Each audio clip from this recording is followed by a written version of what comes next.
What's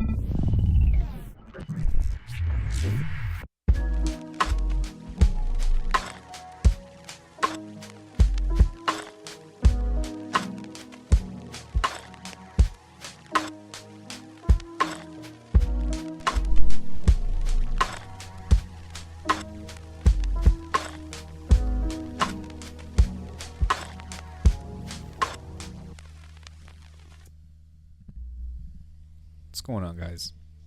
What you just heard is lo-fi hip-hop, and today's video is going to be about 6 reasons why I think you should produce this kind of music.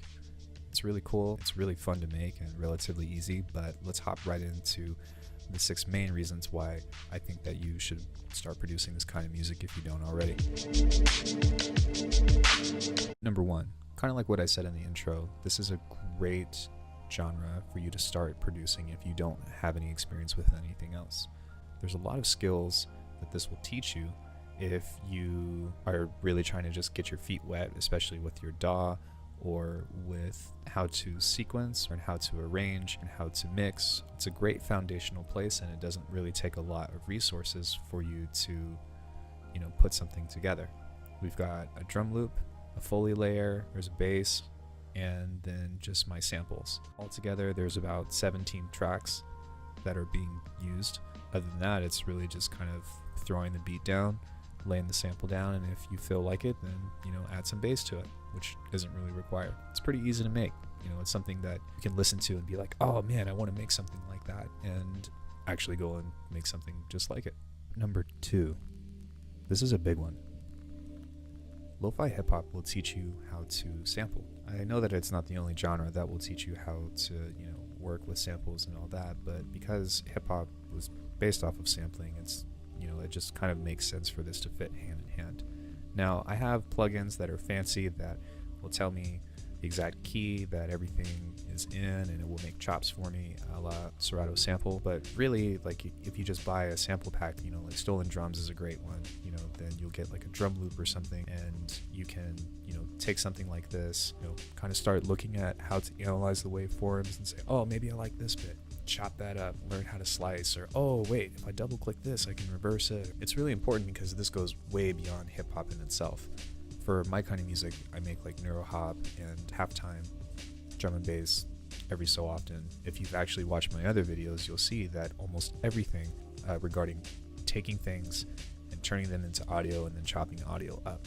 So lo-fi hip hop is definitely responsible for some of those skill sets that I've built. Number 3, if you're pretty experienced with making music and you make other genres other than what I'm trying to convince you to make, this is a great way to overcome beat block. Because of the simplicity of the type of genre that we have, it's a great way to kind of step back from all the pressure of all the crazy mixing and stuff that you have to do, or crazy tweaking with sound design and whatnot, and just go in, find a sample that you like, chop it up, throw a beat down, and then your beat is complete.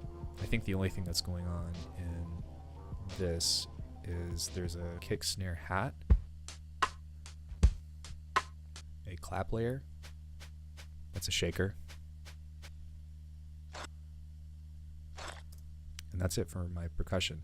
So playing that all together, I know that this isn't the bass, but don't worry about that, it's arbitrary, it's just because of the sidechain that's set up. Let's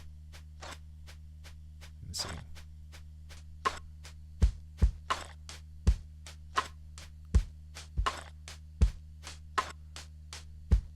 Not really a whole lot going on. And then the rest of that is just, like I said before, really fun to throw things together and see if you can make a quick beat.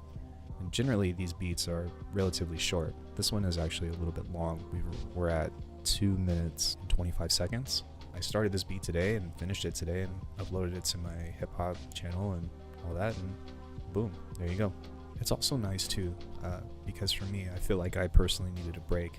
And even though I'm working on my EP right now, I have 2 songs that I'm trying to complete.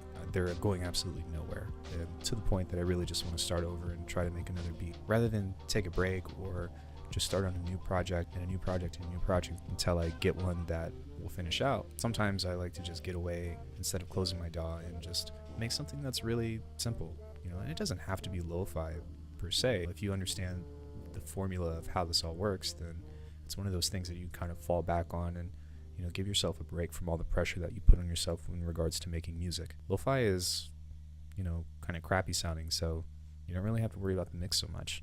Tip number 4, kind of like what we talked about before, this is going to set you up potentially for more difficult genres, especially in regards to how we were talking about sampling, how we were talking about sequencing and chopping up audio. Everything that I do in here is what I do on my more difficult music, just on a much, much more intense level. So this is great practice for you to try to get comfortable with everything and to try to use this as a basis for setting you up for more difficult genres. And it doesn't have to be like lo-fi to drum and bass. This could set you up for vaporwave, or for lo-fi house, or for trap music, which is a little bit more complicated in my opinion than lo-fi. There's so many foundational skills within this genre that will prepare you for becoming a better producer for other overall genres. Number 5. This one's a little bit superficial. If you haven't noticed already, lo-fi hip-hop is becoming increasingly larger in the scene. For one, it sounds good. It's easy to listen to. It's becoming pretty widely accepted through most people that listen to this kind of stuff.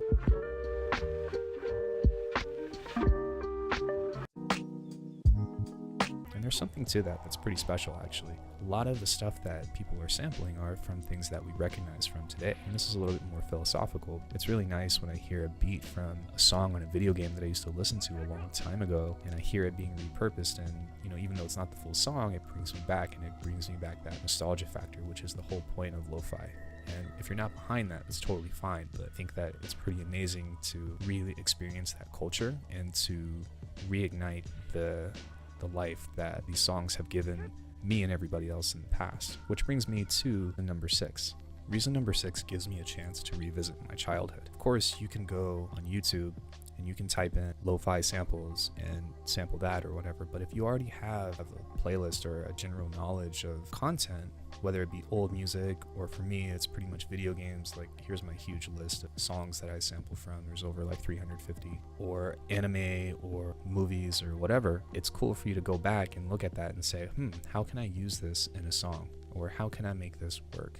And lo-fi is one of the easiest ways in order for you to repurpose that. And it's a great way to re-experience your childhood, or re-experience some of your best moments within audio media. So yeah, those are my 6 reasons why I think that it's a wonderful thing. It's super fun to make, and I feel like everybody should make it just because it's awesome. Let me know what you guys think in the comments. Is lo-fi for you? Is lo-fi too easy to make? Are people just getting rich because they're stealing off of other people's content or whatever? Let me know. And if you haven't already, check out my other videos that have content regarding lo-fi, like how to make drums. I'll be making more videos about this stuff later. And yeah, happy producing.